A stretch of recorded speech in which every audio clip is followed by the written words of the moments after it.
ఈరోజు మనం వాజ్పేయి గారి బర్త్డే సందర్భంగా ఈ మీటింగ్కు మీరందరూ వచ్చినందరికీ కూడా సంతోషం. తర్వాత మన ప్రధానమంత్రి గారు ఎప్పుడైతే ప్రైమ్ మినిస్టర్ అయ్యారో అప్పటి నుంచి స్పోర్ట్స్కు ఇండియాలో ఎక్కడ లేని ఇంపార్టెన్స్ వచ్చింది. ఖేలో ఇండియా, తర్వాత యువ భారత్ పేరు మీద ప్రతి స్కూల్స్, కాలేజు ప్రతి ఒక్కరు కూడా గేమ్స్ ఆడాలి, ఏజ్ లిమిట్ లేకుండా అనేది తీసుకొచ్చారు. దాంతో మన ప్రైమ్ మినిస్టర్ వచ్చిన తర్వాత మనకు చాలా మెడల్స్ ఏషియన్ గేమ్స్లో కానీ, వరల్డ్ కప్లో కానీ, ఒలింపిక్స్లో కూడా ఇంప్రూవ్ అయినాయి.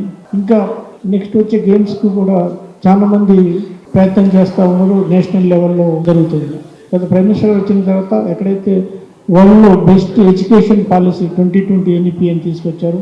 అందులో ప్రతి స్కూల్లో చిన్నప్పటి నుంచే ప్రతి ఒక్క అకాడమిక్స్తో పాటు స్పోర్ట్స్ కూడా చాలా ఇంపార్టెన్స్ ఇచ్చారు. స్పోర్ట్స్ తర్వాత పిల్లలకి ఏది ఇష్టమైతే ఆ విధంగా వాళ్ళు ఆడుకోవాలనే పద్ధతిలో గేమ్స్ కూడా సబ్జెక్ట్గా తీసుకురావడం ఫస్ట్ టైం CBSE కానీ యూనివర్సిటీలలో కూడా స్పోర్ట్స్కు ఒక సబ్జెక్టుగా ఇంపార్టెంట్ తీసుకురావడం జరిగింది. అందులో భాగంగానే ఇప్పుడు ఈ పార్లమెంటు ఎంపీస్ అందరూ కూడా వాళ్ళ కాన్స్టిట్యున్సీలో స్పోర్ట్స్ నిర్ణయించడం డిసైడ్ అయింది.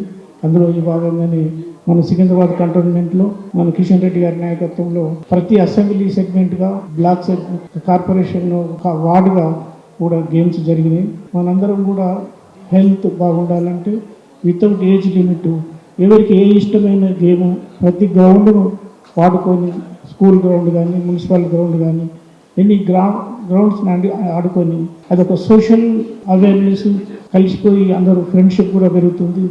అందరూ సంతోషంగా ఉండాలని కూడా వీలవుతుంది. ఫిట్నెస్ ఉంటుంది. ఎప్పుడైతే మనం ఫిట్గా ఉంటామో, హెల్తీగా ఉంటామో, మంచి హెల్త్ సిక్ కాకుండా మంచిగా హెల్తీగా ఉండొచ్చు. అందులో భాగంగానే ఈ ప్రోగ్రామ్ ఆర్గనైజ్ చేసిన అందరికీ ధన్యవాదాలు. Thank you.